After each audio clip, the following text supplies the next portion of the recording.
Hello friend, আসসালামু আলাইকুম। আজকে আপনাদের জন্য পাকিস্তানি চিকেন রেজালা রেসিপি নিয়ে আমি হাজির হয়ে গিয়েছি। বন্ধুরা, নতুন একটা রেসিপি, অনেক মজাদার, দেখতে যেমন লোভনীয়, খেতে তেমনি সুস্বাদু।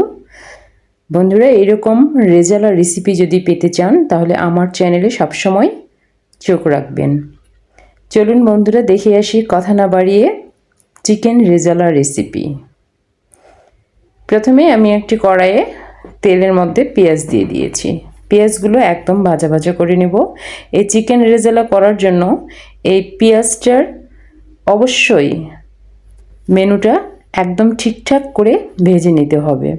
এই পেঁয়াজের ভাজার উপরেই আপনার চিকেন রেজালা ডিপেন্ড করবে। আদা বাটা দিয়ে দিলাম, লবণ দিয়ে দিলাম স্বাদ মতো, দিয়ে দিলাম শুট মরিচের গুঁড়ো 2 চামচ। বন্ধুরা, দেখতে পাচ্ছেন গরম মশলার গুঁড়ো দিয়ে দিলাম। সবসময় গুঁড়োটা ইউজ করবেন, তাহলে এটা সবথেকে ভালো হয়। কোনো পানি দিলাম না, আমি জাস্ট তেলের মধ্যে একটু ভাজা ভাজা করে নিচ্ছি। ঠিক এই সময় এখন আমি অল্প পরিমাণ পানি অ্যাড করব। এই পানিটাই ফিক্সড, আর কোনো পানি দেওয়া যাবে না। এটা জাস্ট মশলাটা যেন পুড়ে না যায় সেই জন্য দেওয়া হয়েছে। এখন আমি এখানে পাকিস্তানি মুরগি নিয়ে নিয়েছি বন্ধুরা। 1 কেজি পাকিস্তানি মুরগি নিয়ে নিয়েছি। একদম ধুয়ে কেটে সুন্দরভাবে বেছে নিয়েছি আমি। এটা ভালোভাবে নাড়াচাড়া করে নিতে হবে মশলাগুলোর সঙ্গে। মশলাগুলো যেন চিকেনের ভিতরে ভালোভাবে ঢুকে। চিকেন রেজালা দেখতে যেমন সুস্বাদু, খেতেও তেমনি সুস্বাদু। আর এটা এই রাঁধুনি মশলার গুণে আরও বেশি টেস্টি হয়ে যায়। বন্ধুরা, আমি এখন রাঁধুনি গুঁড়ো মশলার প্যাকেট দিয়ে দিব একটা। 1 কেজি মুরগির জন্য একটা রাঁধুনি মশলার প্যাকেটই এনাফ।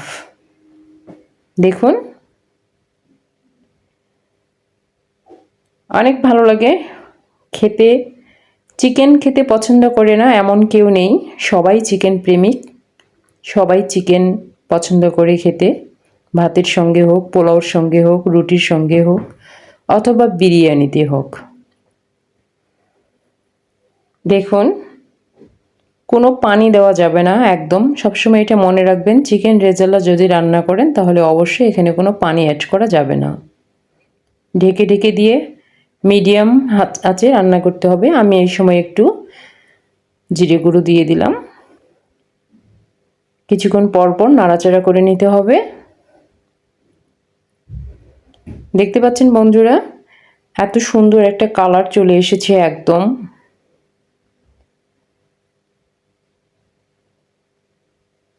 এভাবেই নাড়াচাড়া করে নিতে হবে।